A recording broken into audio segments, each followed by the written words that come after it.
2026 বিশ্বকাপ সামনে আর আর্জেন্টিনার স্কোয়াড অবশেষে ফাইনাল। কিন্তু প্রশ্ন হচ্ছে এই স্কোয়াড কি আবারও বিশ্বকাপ জিততে পারবে নাকি এটা শুধু ট্রানজিশন টিম। চলুন একে একে দেখে নিই পুরো স্কোয়াড। গোলকিপার লাইনে আছেন Emiliano Martinez, Geronimo Rulli, Juan Musso. ডিফেন্সে আছেন Balerdi, Tagliafico, Montiel, Lisandro Martinez, Cristiano Romero, Nicolas Otamendi, Facundo Medina, Nahuel Molina. মিডফিল্ডে লিওনার্দো পারাদেস, রদ্রিগো ডিপল। মিডফিল্ডে আরও আছেন Lo Celso, Palacios, Barco, Alexis Mac Allister, Enzo Fernandez. আর আক্রমণ ভাগে আছেন Julian Alvarez, Lionel Messi, Nico Gonzalez, Thiago Almada. নামগুলো দেখেই বোঝা যাচ্ছে এক্সপিরিয়েন্স প্লাস ইউথের একটা চমৎকার মিক্স হয়েছে। কিন্তু নাম দিয়ে তো ম্যাচ জেতা যায় না। এখন আসল প্রশ্ন এই স্কোয়াড কতটা ব্যালেন্স। প্রথমেই আসি স্ট্রেংথে। এই দলের সবচেয়ে বড় strength midfield. Enzo Fernandez, Alexis Mac Allister, এরা ইউরোপে প্রুভেন কোয়ালিটি। MLS এ মেসির সতীর্থ রদ্রিগো ডিপল আমেরিকার কন্ডিশন খুবই ভালোভাবে জানেন। আর সামনে যদি থাকে মেসি, মেসিকে তো আর এক্সপ্লেইন করার কোনো কিছুই নেই। মেসি এখনো এই দলের সবচেয়ে বড় বিগেস্ট এক্স ফ্যাক্টর। তার সাথে হুলিয়ান আলভারেজ এবং লাউতারো মার্টিনেজের ফিনিশিং অ্যাটাকিং ট্রিওটাকে চমৎকার একটি রূপ দিবে। ডিফেন্সে রোমেরো, লিসান্দ্রো, এরা এক একজন দানব।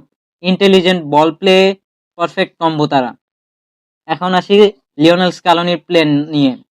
লিওনেল স্কালোনি সম্ভবত খেলাবে একটা ফ্লেক্সিবল সিস্টেম 4-3-3। বিল্ড আপ হবে মিডফিল্ড দিয়ে, মেসি থাকবে ফ্রি রোলে, আলভারেজ ড্রপ করে লিঙ্ক আপ করবে। আর লাউতারো হয়তোবা থাকতে পারে পিওর ফিনিশার হিসেবে। স্কালোনি জানেন কিভাবে বিগ ম্যাচ ম্যানেজ করতে হয়। 2000 কাতার বিশ্বকাপ জেতার পর তার কনফিডেন্স কমপ্লিটলি অন্য লেভেলে। 2024 সালের কোপা আমেরিকাও জিতেছেন তিনি। এই টিমটা সব মিলিয়ে ভীষণ ম্যাচিওর। কিন্তু এই দলের কিছু সমস্যা রয়েছে। সবচেয়ে বড় কোয়েশ্চেন হচ্ছে এজ ফ্যাক্টর। মেসি, ওটামেন্ডি তারা লেজেন্ড, নো ডাউট, কিন্তু পুরো টুর্নামেন্ট ধরে কনসিস্টেন্ট পারফরমেন্স দেওয়ার জন্য টাফ। আরেকটা সমস্যা হচ্ছে ডিফেন্সিভ পেস। রোমেরো অ্যাগ্রেসিভ, কিন্তু ওটামেন্ডির বয়স তাদের একটা সমস্যায় ফেলতে পারে। ফাস্ট কাউন্টার অ্যাটাক টিমের সাথে তারা এক্সপোজ হয়েও যেতে পারে। আরও একটা সমস্যা, এদের ন্যাচারাল উইঙ্গার কম। ওয়াইড অ্যাটাকিং থ্রেট কিছুটা লিমিটেড। অনেক ফরওয়ার্ডই অ্যাকচুয়ালি সেকেন্ড টাইপ স্ট্রাইকার। এতে কি হয়, ডিফেন্স স্ট্রেচ হয় না, সেন্ট্রাল কনজেশন বাড়ে। তো সবকিছু মিলিয়ে এই আর্জেন্টিনা স্কোয়াডটা খুবই ম্যাচিওর এবং ডেঞ্জারাস। তারা এখনো ওয়ার্ল্ড কাপ কন্টেন্ডার, যদিও ক্লিয়ার ফেভারিট তারা না।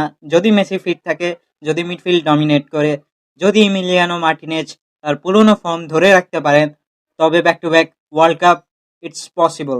যদি ছোট ছোট ফ্লগুলো এক্সপোজ হয়, তাহলে আর্লি এক্সিটও শকের কিছু হবে না। এখন আপনাদের কাছে প্রশ্ন, এই স্কোয়াড কি 2022-এর থেকেও স্ট্রং নাকি শুধু এটা একটা রিবিল্ড ফেজ? কমেন্টে অবশ্যই জানাও। আর এরকম ডিপ অ্যানালাইসিস পেতে সাবস্ক্রাইব করতে ভুলে যেও না।